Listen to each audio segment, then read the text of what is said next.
I'm waking up this morning and it's nice and cool outside and the light is just starting to rise and morning traffic is happening. Just people are a foot away from my bumper. Wake up and like the first thing I think of is like what I don't have, like materially, like how material events are not ideal for me, and it's like exhausting, like having that frequency, or just being disappointed, you know, or just like thinking, assessing the shit that I don't have, and how I wish it was better for myself. And man, that's a disease, dude. That's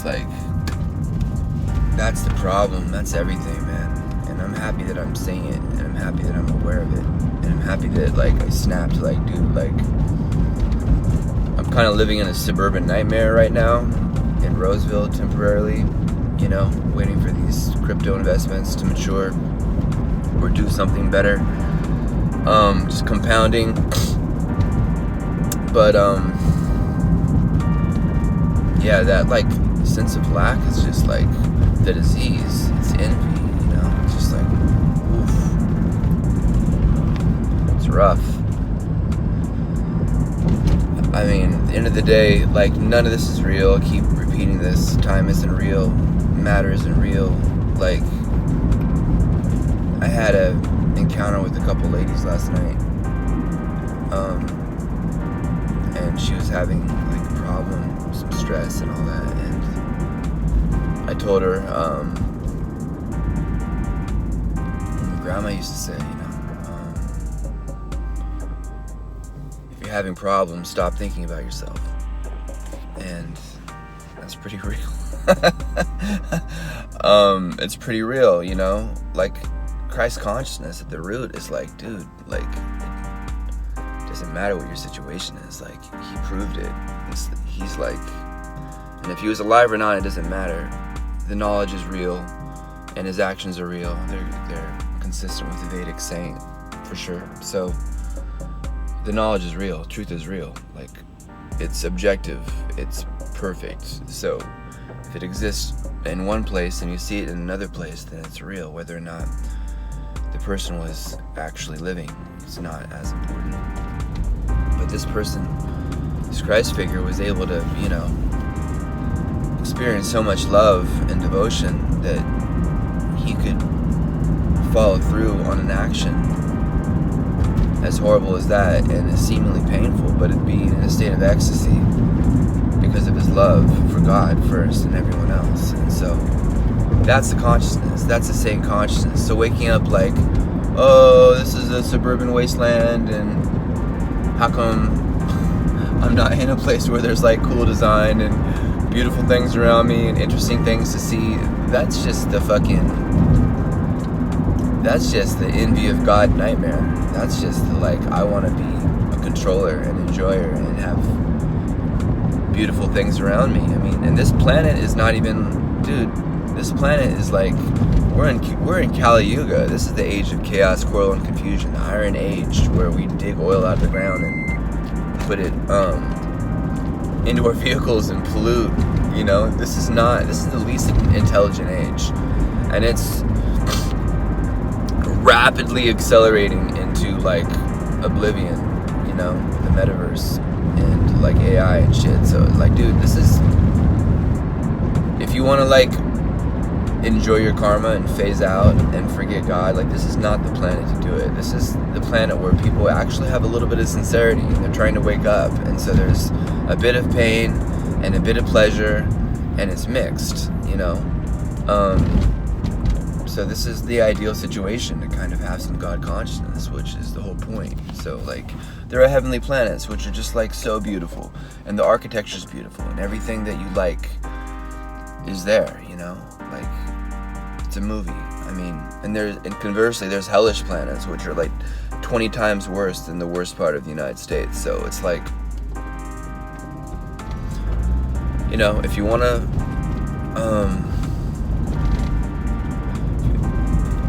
get get rid of your problems. Stop thinking about yourself, you know. It's kind of the vibe I'm on.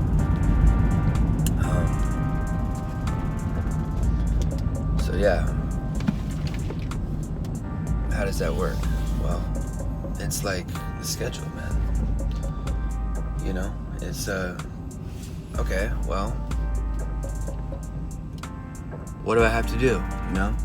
Like, what's next in divine service? And you just snap to it, and that's where the discipline comes in, and you're joyful in the work, and you're not meditating on, like, do I like this even?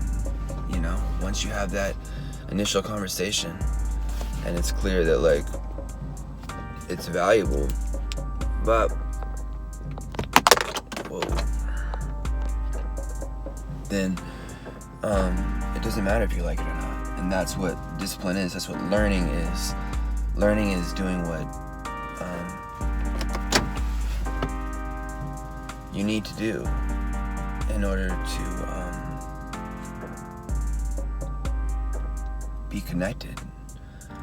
I mean, learning is really, to learn is to dissolve your ignorance, right?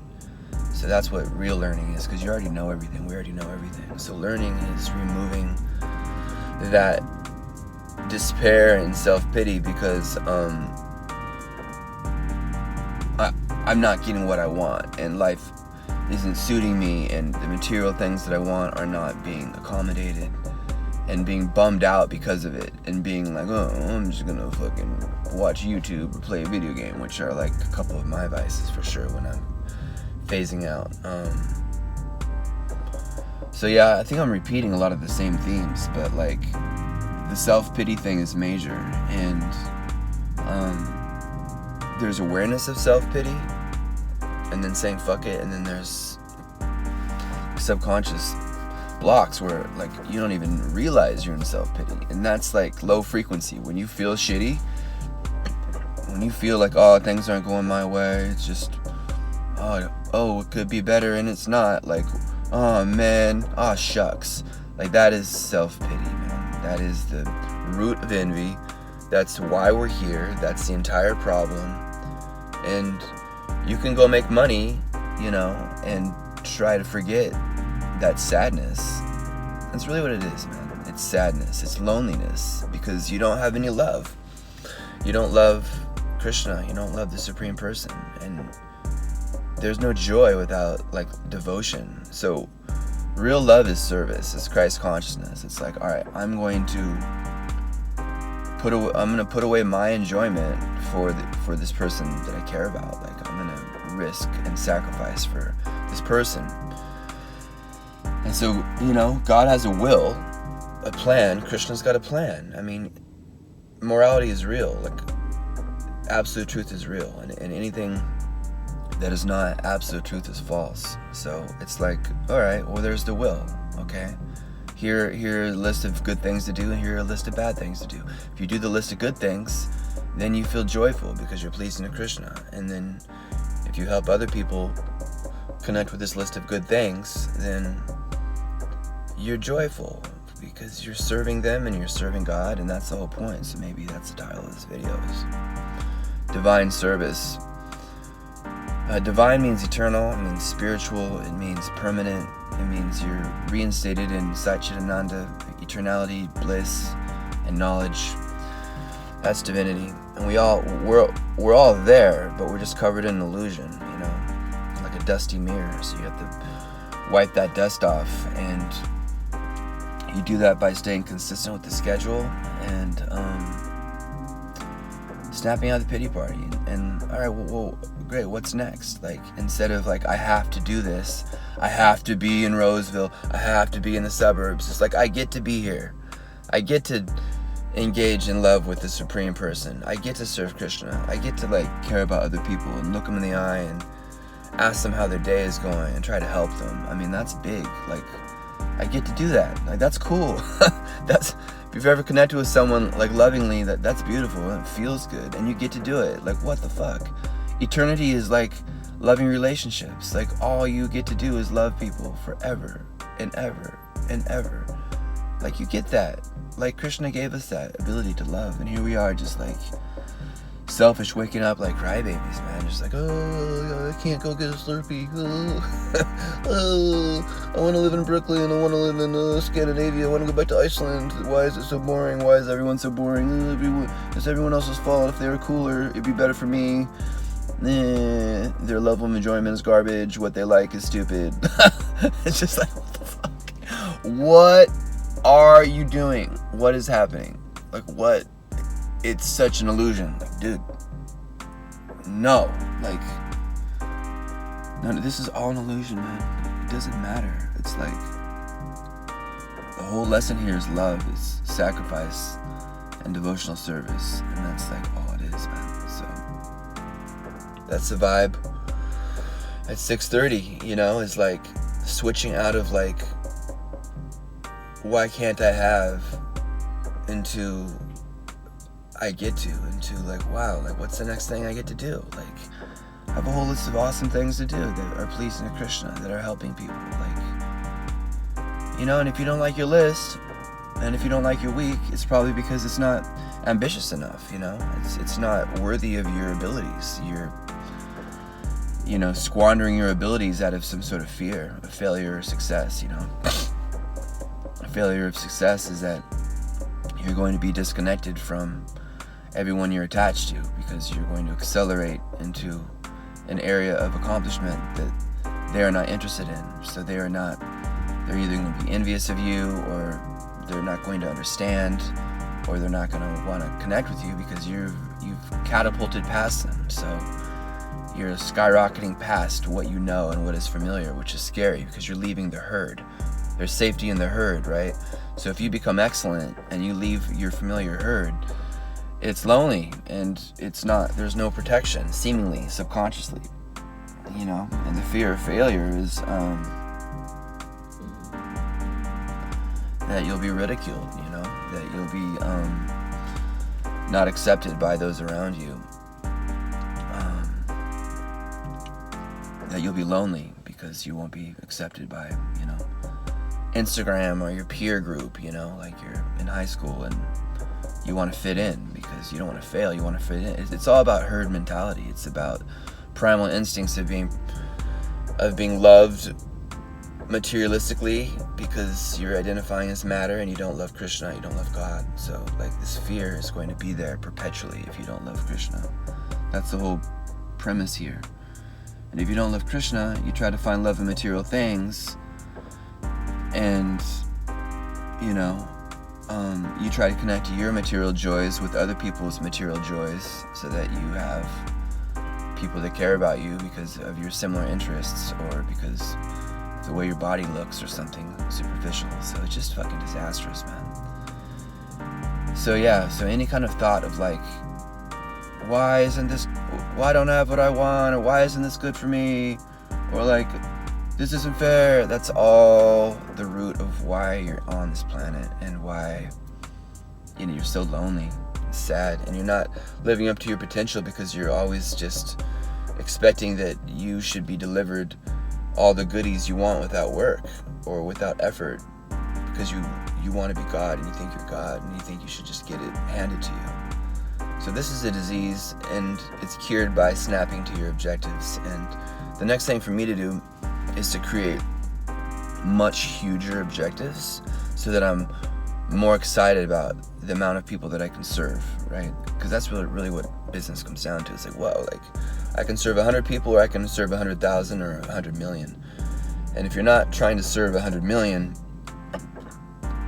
I mean, you're really never going to be that excited. It's like, it's exciting to like really impact consciousness, you know? And the reason we limit ourselves is, why do we limit ourselves?